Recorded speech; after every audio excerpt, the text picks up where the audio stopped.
NASA ဟာလွန်ခဲ့တဲ့နှစ်90ကလဘော်ကယူဆောင်လာတဲ့ကြောက်ခဲတွေကိုလျှို့ဝှက်ခန်းထဲမှာဘာကြောင့်ခေါ်ထားခဲ့တာလဲ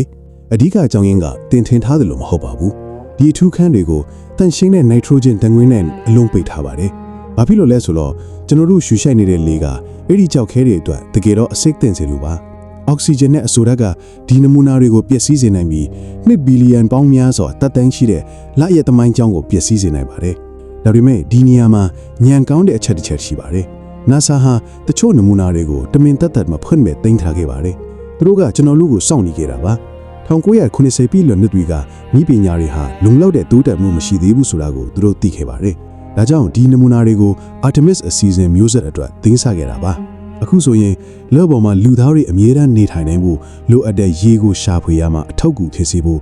Atom တစ်ခုချင်းသည်အသေးစိတ်လေ့လာနိုင်တဲ့ Nanoscale Imaging Nanoscale ပုံရိပ်ဖော်နည်းပညာကိုအသုံးပြုနိုင်နေပါပြီ။ဒါကြောင့် NASA ဟာအတိတ်ကိုဖုံးကွယ်ခဲ့တာမဟုတ်ပါဘူးအနာဂတ်အတွက်သိမ်းဆခဲ့တာပါ